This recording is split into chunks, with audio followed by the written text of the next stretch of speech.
आज की सुचर्चा में देवता लोग हिमालय के पास गए। किस प्रसंग में, आज वही प्रसंग आगे बढ़ाया जाएगा। ध्यान से सुनिए मेरे प्रिय दर्शकों, और लोगों को सुनाइए, यह कथा आगे बढ़ाइए। आप लोगों को पसंद आए तो मेरे सास बहू चैनल को लाइक कीजिए, सब्सक्राइब कीजिए। ओम नमः शिवाय, ओम नमः शिवाय, ओम नमः शिवाय, ओम नमः शिवाय। बोले शंकर भगवान देवादिदेव शंकर जी की जय। अभी इससे पूर्व कल की चर्चा में मेना के पूर्व जन्म की शुभ एवं अद्भुत कथा कही गई। उसे भक्तगणों ने बड़े प्रेम से सुना। विवाह का प्रसंग भी आया। अब आगे मेना के और पर्वतराज हिमालय के उत्तम चरित्र का आज चर्चा की जा रही है। यह विषय भी बड़ा ही मनोहारी है, बड़ा मंगल करने वाला है। जब मेना के साथ विवाह करके हिमवान अपने घर को गए, तब तीनों लोकों में बड़ा भारी उत्सव मनाया गया। हिमालय भी अत्यंत प्रसन्न हो मेना के साथ अपने सुखदायक भवन में निवास करने लगे। उस समय श्री विष्णु आज समस्त देवता और महात्मा मुनि लोग गिरिराज के पास गए। उन सब देवताओं को आया देखकर महान हिमगिरि ने प्रशंसा पूर्वक उन्हें प्रणाम किया। अपने भाग्य की सराहना करते हुए भक्तिभाव से उन सब का आदर सत्कार किया।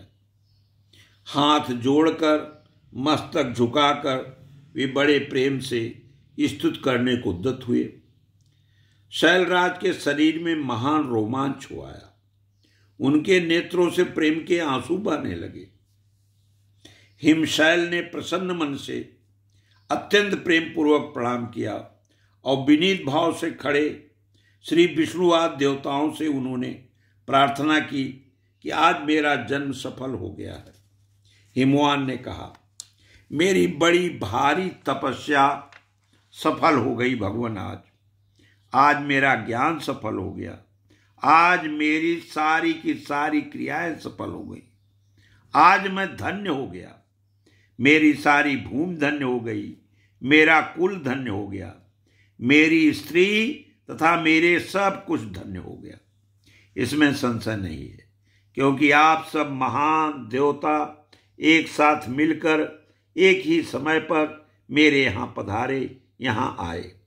मुझे अपना सेवक समझकर प्रसन्नतापूर्वक उचित कार्य के लिए आप सब देवतागण, मुनिगण, ऋषिगण आज्ञा दीजिए।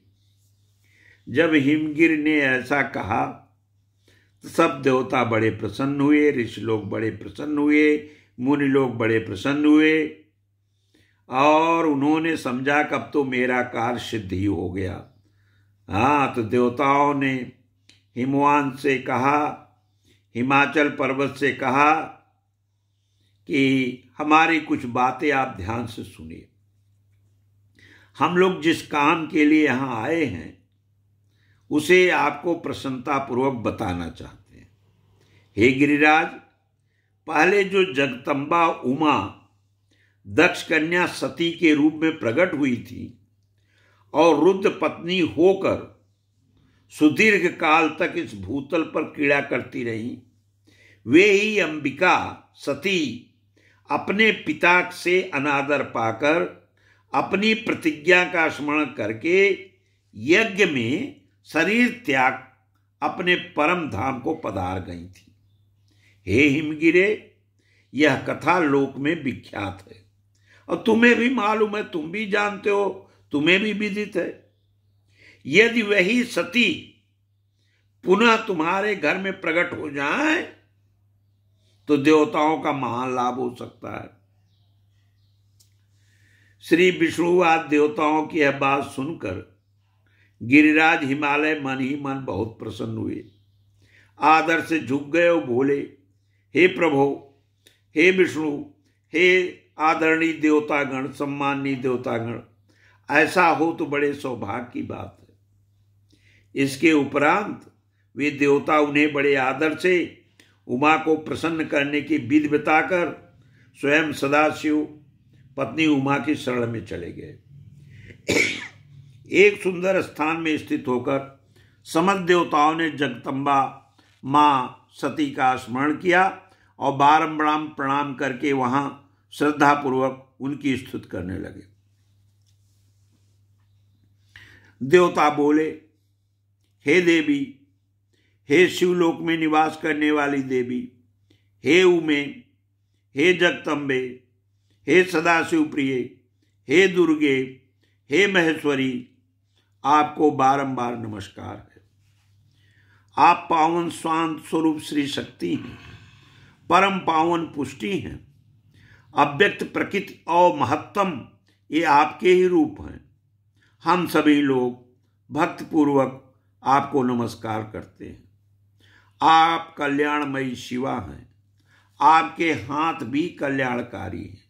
आप शुद्ध, स्थूल, सूक्ष्म और सबका परम आश्रय हैं। अंतर्विद्या और सुविद्या से अत्यंत प्रसन्न रहने वाली आप देवी को हम देवताओं का बारंबार प्रणाम। आप हमारा प्रणाम स्वीकार करें मां। आप श्रद्धा हैं, आप धृति हैं, आप श्री हैं, आप ही सब में व्याप्त रहने वाली देवी हैं। आप ही सूर्य की किरणें हैं और आप ही अपने प्रपंच को प्रकाशित करने वाली जगत माता हैं। ब्रह्मांड रूप शरीर में और जगत के जीवों में रहकर जो ब्रह्मा से लेकर तृण पर्यंत संपूर्ण जगत की पुष्टि करती है, उन आदि देवी को हम सब लोगों का सादर नमस्कार, सादर अभिवादन, सादर प्रणाम। आप ही वेद माता गायत्री हैं, आप ही सावित्री और सरस्वती हैं, आप ही संपूर्ण जगत के लिए वार्ता नामक वृत्ति है, आप ही धर्म स्वरूपा वेदत्रयी हैं। आप ही संपूर्ण भूतों में निद्रा बनकर रहती है, उनकी क्षुधा और तृप्ति आप ही हैं। आप ही तृष्णा, कांति, छवि, तुष्टि हैं और सदा संपूर्ण आनंद को देने वाली हैं। माँ, आप ही पूर्णकर्ताओं के यहाँ लक्ष्मी बनकर रहती हैं। माँ, आप ही पापियों के घर सदा ज्येष्ठा लक्ष्मी की बड़ी बहन दरिद्रता के रूप में वास करती हैं। आप ही संपूर्ण जगत की शांति हैं। आप ही धारण करने वाली धात्री एवं प्राणों का पोषण करने वाली शक्ति है।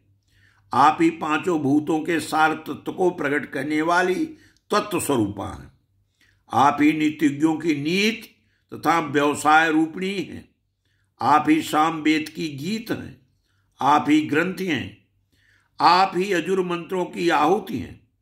ऋग्वेद की मात्रा तथा अथर्ववेद की परम गति आप ही हैं, जो प्राणियों के नाक, कान, नेत्र, मुख, भुजा, वक्षस्थल और हृदय में धृत रूप से स्थित हो सदा ही उनके लिए सुख का विस्तार करती है, जो निद्रा के रूप में संसार के लोगों का अत्यंत सुभग प्रतीत होती हैं। वे देवी उमा जगत की स्थिति एवं पालन के लिए हम सब पर प्रसन्न हो। ऐसी अद्भुत प्रार्थना सभी देवताओं ने भगवान विष्णु के साथ मिलकर वहां पर किया। और जब ऐसी अद्भुत प्रार्थना मां सती की, उमा की गई, तो जगत जननी जो सती साध्वी महेश्वरी उमा की स्थित हृदय में विशुद्ध प्रेम लिए उसको देवता करे, तो वहां पर देवी प्रकट हुई। यह जो संवाद है विशेषकर देवताओं द्वारा जो की गई स्तुति है, इसको पढ़ने वाले और इसको सुनने वाले परम कल्याण के भागी होते हैं। उनका हर तरह का कल्याण होता है। उनके यहाँ सब कुछ मंगल ही मंगल होता है। इसलिए देवताओं की गई ये प्रार्थना जिनको पढ़ सकें जो भक्तगण, उनको बार बार पढ़ना चाहिए, और जो भक्त सुन सकें उन्हें बार बार सुनना चाहिए। बहुत ही पुण्य कारक है। सभी को परम पद प्रदान करने वाली ये प्रार्थना है। बोलिए शंकर भगवान की जय। ओम नमः शिवाय।